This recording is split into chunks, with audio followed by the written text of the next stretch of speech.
Olá, aqui é o professor Edgar. Nessa videoaula vamos falar sobre memórias RAM. São memórias de acesso aleatório, vale tanto para escrita como para leitura. Random significa randômico, ou seja, aleatório. Não existe uma sequência para você fazer a leitura e nem tampouco sequência para você fazer escrita. Muito bem. Eu vou abordar duas memórias aqui, porque o objetivo dessa videoaula, na realidade, é mostrar os recursos do Proteus ISIS para fazer a simulação desse tipo de memória. Eu vou utilizar duas memórias comerciais muito conhecidas, 74LS89 e HM62256. E vou falar sobre essas portas aqui, que são muito importantes para controle de barramento de dados. São conhecidas como portas tri-state ou buffers tri-state. Muito bem, vamos então começar a analisar a 74LS89. Essa é a disposição dessa memória, 16 por 4. O que significa isso? Ela possui 16 palavras e cada palavra possui 4 bits. Ou seja, então, se eu multiplicar 16 por 4, a capacidade de armazenamento total da memória é de 64 bits. Muito bem, como é que eu acesso as palavras? Então, como eu tenho 16 palavras, eu preciso de 4 linhas de endereçamento, ou 4 bits de endereçamento. 2 elevado a 4 é igual a 16. Então, a partir do endereçamento, eu acesso a palavra, e cada palavra tem uma capacidade de armazenar 4 bits. Vamos dar uma olhada no datasheet. 64 bits. Essa aqui é a especificação do fabricante. E veja bem aqui a disponibilidade, a disposição dessa memória. 16 palavras, cada palavra tem 4 bits. Então, tem alguns parâmetros aqui interessantes que o fabricante fornece. Vamos dar uma olhada aqui no símbolo lógico.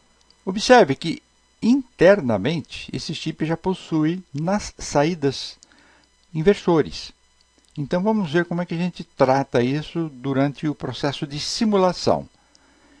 Aqui eu tenho a tabela que define as funções de escrita, as funções de leitura, a habilitação e desabilitação do chip.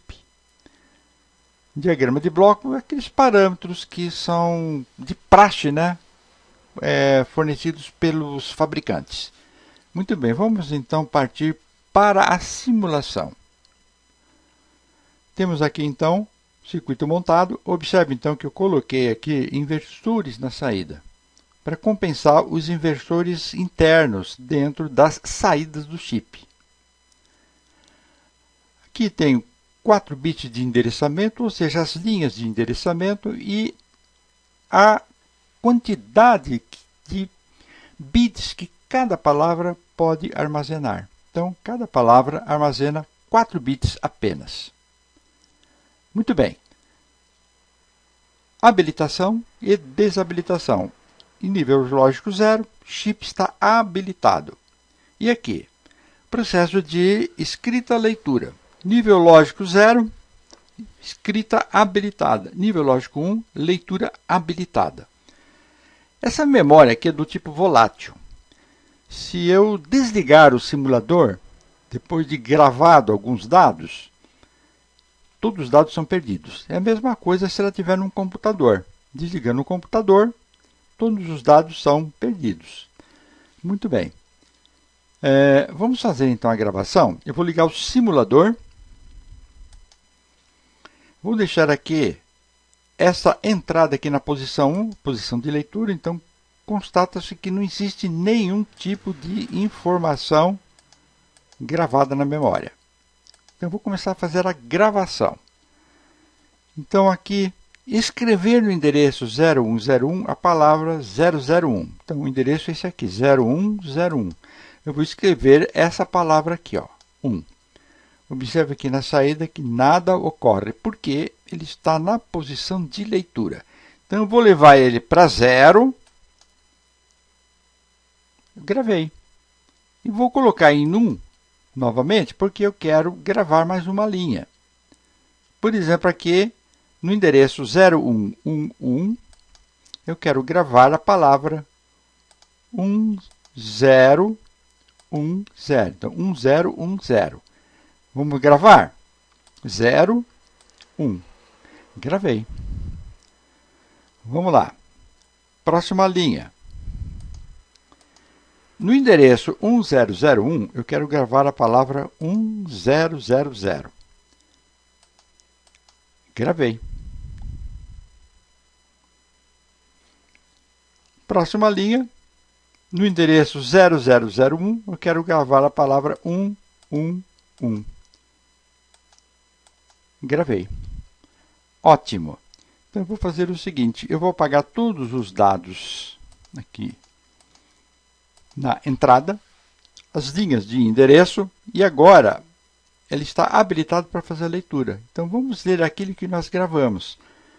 Vamos começar aqui, ó, pelo endereço 0001, ou seja, eu não preciso fazer a leitura na mesma sequência de gravação, por isso ela recebe o nome de Random Access Memory, memória de acesso randômico ou aleatório. Então, se eu escrever aqui endereço 0011, eu vou ter essa leitura aqui, ó.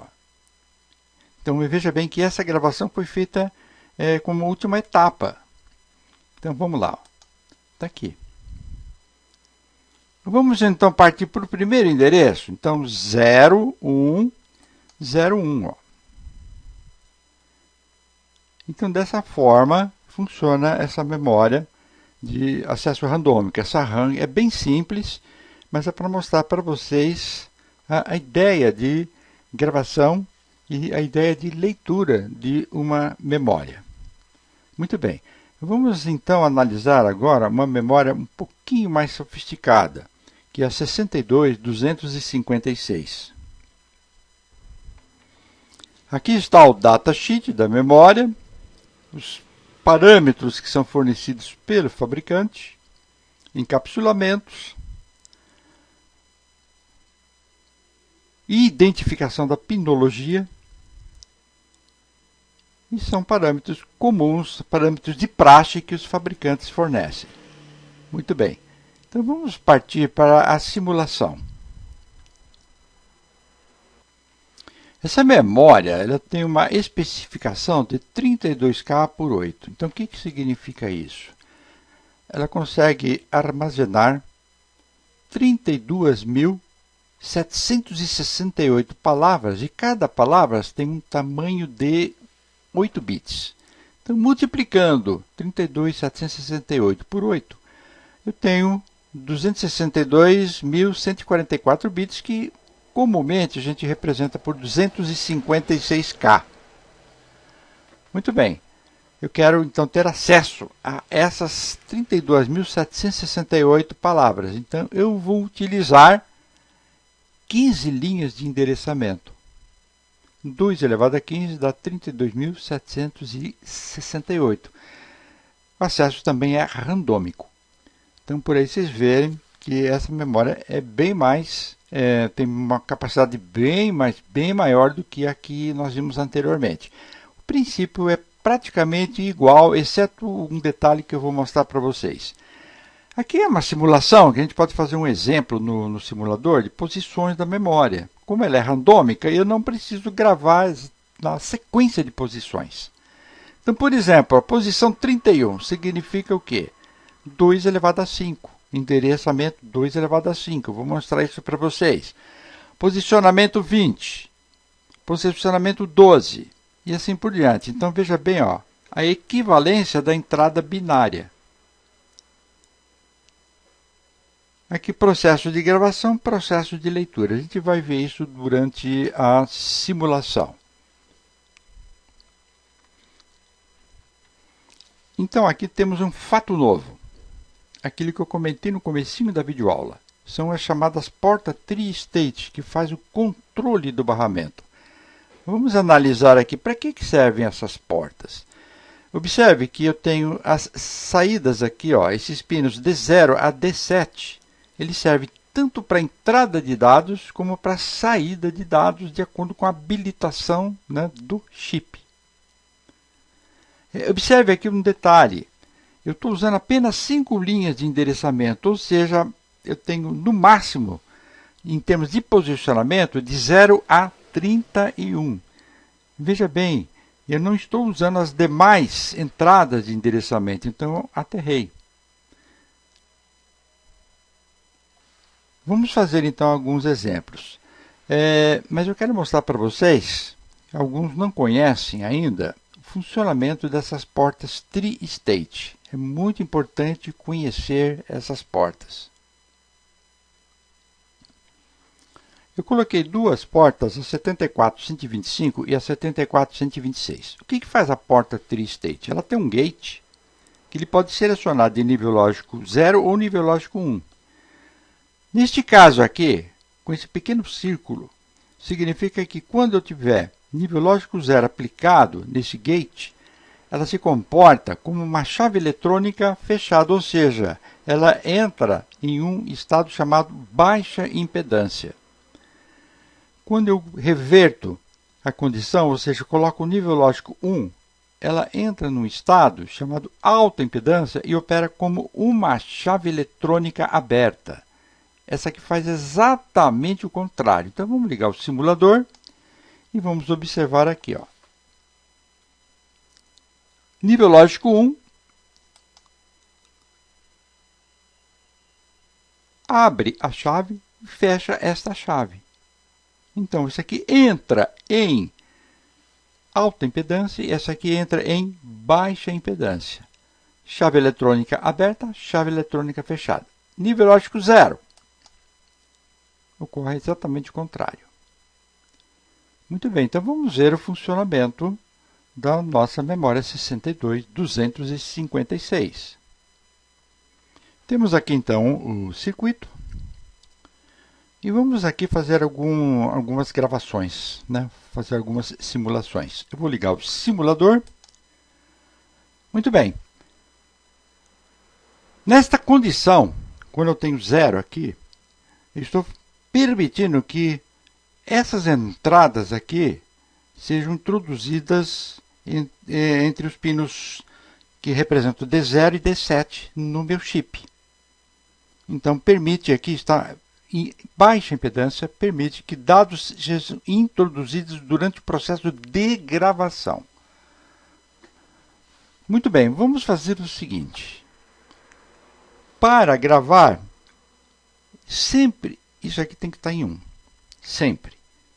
Muito bem, então vamos fazer aqui o seguinte. Eu vou deixar tudo em 1. Então, esse aqui é um processo de escrita-leitura. Vou mostrar para vocês, então, como é que funciona.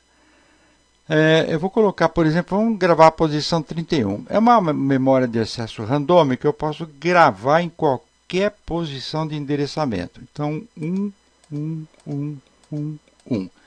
Eu vou introduzir os dados. Então, esses dados, em função dessas portas estarem habilitadas, eles vão aparecer aqui no display.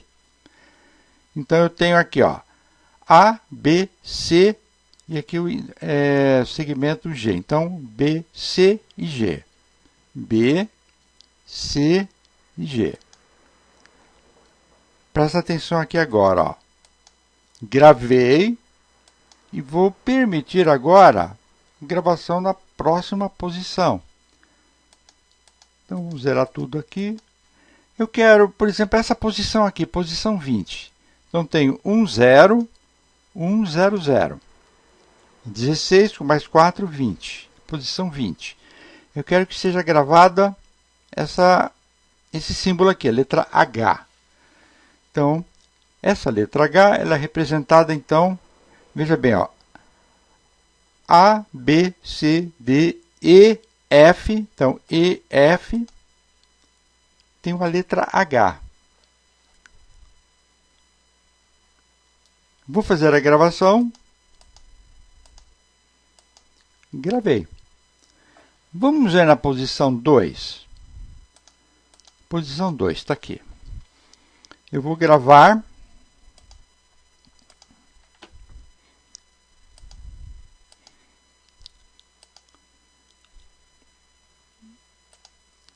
E vou gravar aqui, então, posição D. Tá aqui, ó.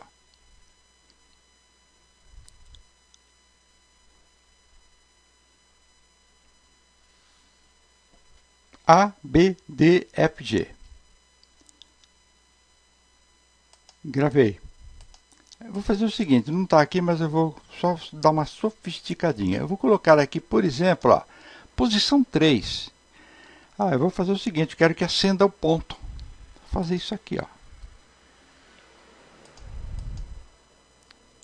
Prontinho, gravado. Muito bem, vamos fazer a leitura? Então agora eu vou fazer isso aqui, ó. Eu não vou permitir mais entrada de dados no chip. Então jogo isso aqui para alta impedância. Veja que apaga o meu display. Vou zerar tudo isso aqui. Agora aqui eu tenho que manter WE barrado em 1 para fazer a leitura. Vamos então ver o que acontece na posição 1111.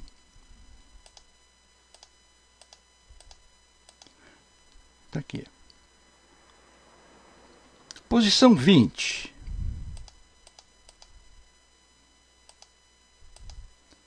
Letra H. Posição 2. Posição 3 deve acender então o ponto. Está aqui. Então é dessa forma que funciona a memória 62.256 em termos de simulação no Proteus Isis. Não é muito diferente em relação a que nós vimos anteriormente, aquela 74LH89. Ela tem um pouquinho mais de sofisticação por conta dessas entradas aqui serem comuns, né? Esses pinos aqui, né? Melhor dizendo, serem comuns para entrada e saída de dados. Muito bem, só para complementar, muitos estão curiosos para saber o que é isso aqui. Isso aqui é uma rede de resistores disponível no Proteus Isis, que é exatamente isso aqui, ó, RX8. Eu vou mostrar para vocês o funcionamento. Essa rede aqui é justamente para evitar de você ficar colocando resistores em série com LED, né, para alimentar a corrente. Por exemplo, ó, vou alimentar aqui com 5 volts. Desse lado aqui, vou fazer a alimentação desse LED aqui. Vou ligar o simulador. E vou observar que ele vai acender muito fraco. Por quê? Porque eu posso fazer a configuração dessa rede de resistores.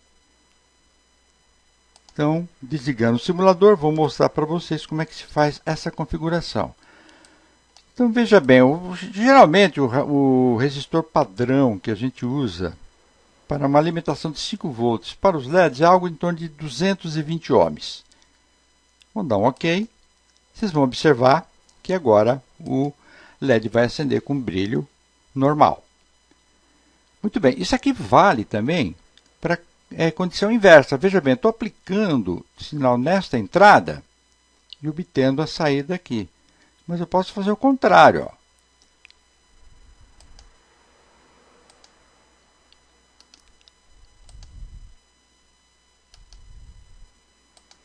Eu vou aplicar aqui, ó. E, veja bem, está ao contrário em relação ao que nós vimos anteriormente. Ligar o simulador, é dessa forma que funciona. Muito bem, e só para a gente finalizar, eu quero mostrar para vocês a identificação dos segmentos do display. Aqui está, então, uma forma bem simples de a gente fazer a identificação e constatar se realmente está funcionando e também se ele é catodo comum ou anodo comum. Nesse caso aqui é um catodo comum.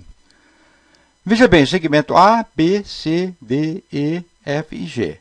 Então, esses pinos obedecem exatamente à sequência A, B, C, D, E, F, G. Vamos ligar o simulador e a gente vai ver isso. A, B, C, D, E, F, G. E com isso encerramos a nossa videoaula de hoje. Obrigado por ter assistido, obrigado pela paciência e até a próxima videoaula. Bye!